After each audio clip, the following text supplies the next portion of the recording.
আসসালামু আলাইকুম। সংবাদে আপনাদের সবাইকে স্বাগত। সংবাদ শিরোনাম। কারো মার্কা দিতে বাধা দেয়নি বিএনপি, বিষয়টি ইসির এখতিয়ারভুক্ত বললেন মির্জা ফখরুল। সংস্কারের সাথে বিএনপির জড়িয়ে মিথ্যাচারের অভিযোগ। যে সময় নির্ধারিত হয়েছে সেই সময়ে নির্বাচন হবে, অন্যথা নির্বাচন হবে না।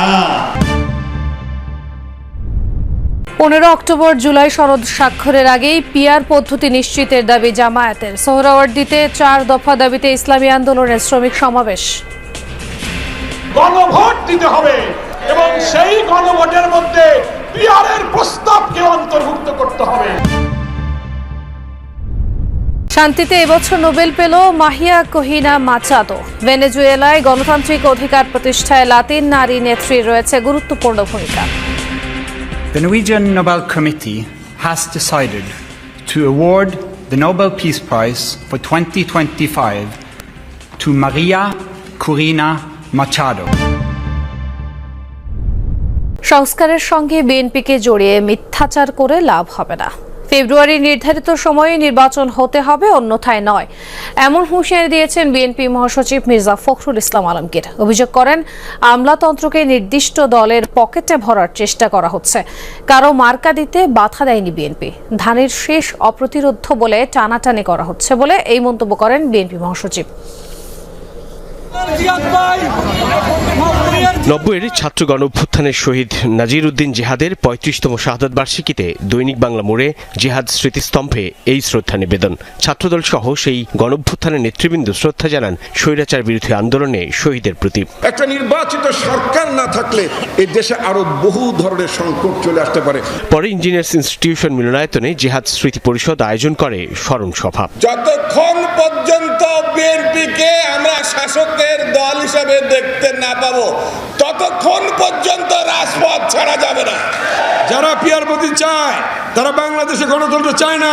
নির্বাচনটা হলেই কিন্তু তাদের মাথাপুরি শেষ হয়ে যাবে, এইটা বুঝি তারা ষড়যন্ত্র করছে। আলোচনায় বিএনপি মহাসচিব বলেন, যতই সংস্কার করা হোক না কেন, নির্বাচিত সরকার গঠন করা না গেলে গণতন্ত্র উত্তরণ সম্ভব নয়। সংস্কার আমরা এনেছি, এই গণতন্ত্রকে প্রতিষ্ঠিত করব আমরাই, এবং এর জন্য প্রয়োজন হলে আবারও বুকের রক্ত দিয়ে আমরা গণতন্ত্রকে রক্ষা করব। নির্বাচনের যে সময় নির্ধারিত হয়েছে সেই সময়ে নির্ধারিত নির্বাচন হবে, অন্যথা নির্বাচন হবে না। অর্থাৎ নির্বাচন তখনই হতে হবে। মির্জা ফখরুল বলেন, ধানের শীষকে ঠেকাতে পারলে বাংলাদেশের শত্রুরা সফল হবে, তাই ষড়যন্ত্র চলছে। অমুক মার্কা না দিলে আমরা নির্বাচনে যাব না, বা অমুকের মার্কা থাকতে পারবে না। ভাই, আমরা তো তোমাদের মার্কাতে বাধা দেইনি। কোন মার্কা তোমাদেরকে দেবে নির্বাচন কমিশন, সেটা নির্বাচন কমিশন সিদ্ধান্ত নেবে। যেদিকে যাবেন, গ্রামে গঞ্জে যেখানে, সব একটাই স্লোগান হচ্ছে থেকে ধান লাগাইয়া দাও, ধান লাগাইয়া দাও। ওই জন্যই ওকে রুখতে হবে, ওকে আটকে দিতে হবে। কারণ ধানের শীর্ষে এসে গেলে ওই যে বাংলাদেশের শত্রুরা আছে, সেই শত্রুরা তাদের সমস্ত কনস্পিরেসি চক্রান্ত থেকে পরাজিত হয়ে চলে যেতে বাধ্য হয়। এ সময় ইসরায়েলি সেনাদের হাতে বন্দী আলোকচিত্রী মানবাধিকার কর্মী শহীদুল আলমের মুক্তির জন্য সরকারকে ব্যবস্থা নিতে আবারও আহ্বান জানান মির্জা ফখরুল। সকলের মুখে উচ্চারিত হতে হবে, আরে মার্কা কিনটা এটাই।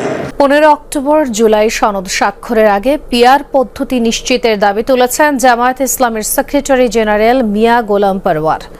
গণভোটের মাধ্যমে পিআর বিষয়ে ভোট দিতে হবে, জনগণের দাবি কোনোভাবেই উপেক্ষা করা যাবে না বলে হুঁশিয়ারি দেন তিনি। শুক্রবার বাদ জুমা বাইতুল মোকাররম মসজিদের দক্ষিণ গেটে নির্বাচন সহ 5 দফা দাবিতে গণমিছিল করে জামায়াত ইসলামী। সেখানে মিয়া গোলাম পরওয়ার বলেন, দেশের অধিকাংশ মানুষ পিআর চায়। উল্লেখ করেন, এই পদ্ধতি অবশ্যই জুলাই সনদে অন্তর্ভুক্ত থাকতে হবে। বলেন, বিশেষ দলের চাপে প্রশাসনে তাদের পছন্দের লোক বসানো হচ্ছে।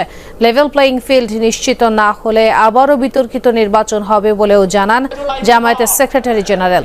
পাশাপাশি অভিযোগ করেন, ফ্যাসিবাদের দোসরদের বিচার বিঘ্নিত করতে অপচেষ্টা চালানো হচ্ছে।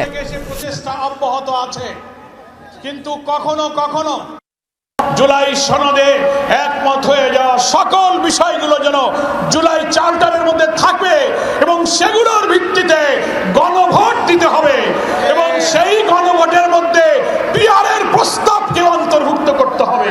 সংস্কার ও পিয়ার পদ্ধতি ছাড়া আগামী নির্বাচন হতে দেয়া হবে না, এই হুঁশিয়ারি দিয়েছেন ইসলামী আন্দোলনের নেতারা। দুপুরে ইসলামী শ্রমিক আন্দোলনের প্রতিষ্ঠা বার্ষিকী সমাবেশে এই হুঁশিয়ারি দেন নেতারা। বলেন, বৈষম্য রোধ করতে বিগত সরকারকে ক্ষমতাচ্যুত করেছিল ছাত্র জনতা, কিন্তু এখনও সমাজের বিভিন্ন স্তর থেকে বৈষম্য দূর হয়নি। শ্রমিকদের নিয়ে সবাই রাজনীতি করে এমন অভিযোগ করে বক্তারা বলেন, ইসলামী নীতির বাস্তবায়ন ছাড়া শ্রমিকদের অধিকার প্রতিষ্ঠা অসম্ভব। এই জন্য আগামী নির্বাচনে ইসলামী দলগুলোকে বিজয়ী করার আহ্বান জানান। লিবিয়ায় বাংলাদেশের কিছু মানুষের হাতে বেশি নির্যাতনের শিকার হন প্রবাসীরা। অপহরণের পর নির্যাতন চালিয়ে মুক্তিপণ আদায় করার অভিযোগ রয়েছে তাদের বিরুদ্ধে। এসব দালাল ও প্রতারক চক্রের হাতে নিঃস্ব হয়ে বাধ্য হয়ে দেশে ফিরেছেন ৩০৯ জন বাংলাদেশি। প্রবাসীরা বলেন, কিছু মাফিয়ার কারণে নষ্ট হচ্ছে লিবিয়ার সম্ভাবনাময় শ্রমবাজার। দেশে ফেরত এসব প্রবাসীদের চিকিৎসা ও পুনর্বাসনের আহ্বান জানান ভুক্তভোগীরা। মধুপুরের বাসিন্দা মোহাম্মদ হাফেজ সচ্ছল জীবনের আশায় ১৩ বছর আগে পাড়ি জমান লিবিয়ায়। নানা ঘাত প্রতিঘাতের পর শেষ বয়সে ফিরলেন দেশে। শাহজালাল বিমানবন্দরে স্বজনদের পেয়ে আবেগ আপ্লুত হয়ে পড়েন। যদি ২০ টাকার কাজ করি ১০ টাকা দেয় আর 10 টাকা দেয় না। নিবিড়ে গাড়িতে করে তুলে নিছে, নিয়ে যায় বাংলার কাছে বেচা দিছে। এই বাংলায় ৩০ লাখ টাকা নিছে আর ২১ দিন খালি মাইরের পর আছিল। হাফেজের মতো লিবিয়া থেকে দেশে ফিরেছেন ৩০৯ অভিবাসী। লিবিয়া দূতাবাসের সহযোগিতায় বিশেষ ফ্লাইটে বেলা ১২টা নাগাদ ঢাকায় পৌঁছান। তাদের সবার গল্প প্রায় একই রকম। কাজ করেও বেতন না পাওয়া, অপহরণ, মুক্তিপণ দিয়ে ছাড়া পাওয়া, নির্যাতন নিপীড়নের ক্ষত এখনো রয়ে গেছে শরীরে।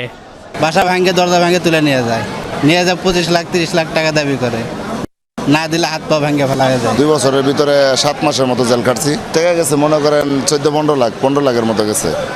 ওখানে তো নিঃস্ব। আমার ধরে নিয়ে গেছে হালকা, আমার বিক্রি করে দিচ্ছে এক বাংলায়, আমার বাড়ির পাশাপাশি বাড়ি। ১৫ লাখ টাকা কন্ট্যাক্ট করে নিছে, নিয়ে আমাকে বিক্রি করে দিছে মাফিয়ার কাছে। বিক্রি করে আমার কাছ থেকে ৩৫ লক্ষ টাকা আদায় করছে। লিবিয়ার শ্রমবাজার নষ্ট করছে স্বার্থান্বেষী একটি মহল। তাদের বিরুদ্ধে কঠোর ব্যবস্থা নেওয়ার দাবি তোলেন তারা। এছাড়া দেশে ফেরার পর পুনর্বাসনে সরকারের প্রতি ছিল আহ্বান। মাফিয়া মাদারীপুরের শরীয়তপুরের বেশিরভাগে মাদারীপুর শরীয়তপুরের। আমরা বাংলাদেশ সরকারকে অনুরোধ করতে আছি, আপনারা এদেরকে তাৎক্ষণিকভাবে আপনারা একটা ব্যবস্থা করেন। দালাল তো এম্বাসি পালন করে, এম্বাসিতে লেখা আছে অমুক দালাল তমুক দালাল, ছবি দিয়ে আছে। ধরুন 10 জন লোকের দালালের ছবি দিয়ে আছে, সেই দালাল আসতেছে যাচ্ছে, তারা দাওয়াত করছে এম্বাসি তাদের বাসায় যাচ্ছে। আমরা ক্ষতিগ্রস্ত হয়ে গেছি। সরকার যদি আমাদের কোনো পুনর্বাসন করে তাহলে হয়তো বা কিছুটা আমরা পোষায় পেতে পারবো। লিবিয়ার বিভিন্ন ডিটেনশন সেন্টারে আটক এখনো বহু বাংলাদেশি। তাদের উদ্ধার করে দেশে ফেরত পাঠাতে সরকারের উদ্যোগ অব্যাহত রয়েছে। ৩.৫ ঘন্টার ব্যবধানে রাজধানীর শাহবাগ এলাকায় ২ নারী সহ ৩ জনের মরদেহ উদ্ধার করেছে পুলিশ। গেল রাতে উদ্ধার হওয়া ৩ মরদেহের একজনের পরিচয় পাওয়া গেলেও বাকি ২ নারীর পরিচয় মেলেনি। থানায় মামলার পর বাকিদের শনাক্তের চেষ্টা করছে পুলিশ।